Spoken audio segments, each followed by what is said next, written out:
100 pound बर्फ में 3 सोने की चाबियां छिपी हैं। वह तिजोरी खोलकर पुरस्कार जीत सकेगा। खेल के नियमों के अनुसार बर्फ तोड़ना मना है। बर्फ को जल्दी पिघलाने के लिए क्या करें? बर्फ की बनावट पत्थर की तरह है, बेहद कठोर, और उनके पास कोई उपकरण नहीं है, इसलिए उनके पास केवल अपने शरीर का तापमान ही उपाय है। जॉर्ज ने सोचा कि वह अपने गर्म मुंह से बर्फ को पिघलाने की कोशिश करेगा, लेकिन उसकी जीभ लगभग जम गई। आवे ने अपनी पिंडली को बर्फ पर दबाया और अपने ऊनी पैंट को रगड़ने लगा, लेकिन मांसपेशियां भी बर्फ सहन नहीं कर रही थीं।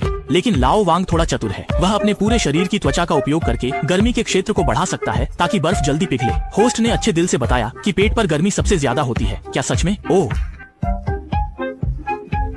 बड़े चाचा को भेजने वाले थे। तभी आवे ने देखा कि उसके हाथ में एक अंगूठी है जिसका उपयोग वह बर्फ को खुरचने के लिए कर सकता है। जॉर्ज ने अपनी जेब में एक कार्ड पाया जिससे वह बर्फ के टुकड़ों को भी खुरच सकता था। कहानी को घर देखना है। जब तक नियमों का उल्लंघन न हो, किसी भी चीज का उपयोग किया जा सकता है। वे तेजी से पूरे क्षेत्र की तलाशी लेते हैं। लाओ वांग को एक ड्रिल मिलती है, जॉर्ज को एक प्राइबा मिलता है और आवे को केवल एक प्लास्टिक पाइप दिखाई देता है। इतनी कठोर बर्फ के साथ उपकरणों का उपयोग करके केवल बर्फ के टुकड़े ही हटाए जा सकते हैं। इसे तोड़ना बहुत मुश्किल है। 20 मिनट की पिघलाने के बाद आंखों से देखा जा सकता है कि बीच में थोड़ी गहराई आ गई है, लेकिन चाबी के स्थान तक अभी भी बहुत दूर है। होस्ट एक हैंडबैग लाता है और अगर वे सवाल का सही जवाब देते हैं तो वे अंदर के उपकरण ले सकते हैं। सवाल पूछा गया, 2000 सालों का ओलंपिक खेल किस शहर में हुआ था? जॉर्ज ने जल्दी से जवाब दिया, बीजिंग, जबकि लाओ वांग ने कहा सिडनी। सही जवाब देने पर लाओ वांग ने एक हैंडबैग जीता जिसमें एक हेयर ड्रायर था। उसने तेजी से बर्फ के टुकड़े को एक तरफ किया और हेयर ड्रायर की गर्मी से बर्फ को पिघलाने लगा। पानी का बहाव बहुत तेज था और सच में यह बहुत मेहनत बचा रहा था, लेकिन इसका उपयोग केवल 1 मिनट के लिए ही किया जा सकता था। होस्ट ने अगला सवाल पूछा, टाइटैनिक का प्रस्थान बिंदु कहाँ था? आवे ने जल्दी से जवाब दिया, अमेरिका का न्यूयॉर्क, जबकि लाओ वांग का जवाब था इंग्लैंड का साउथहैम्पटन। इस बार लाओ वांग ने फिर से सही जवाब दिया और 2 सैंडपेपर जीते जिनकी खुरदुरी सतह बर्फ को रगड़ने के लिए एकदम सही थी।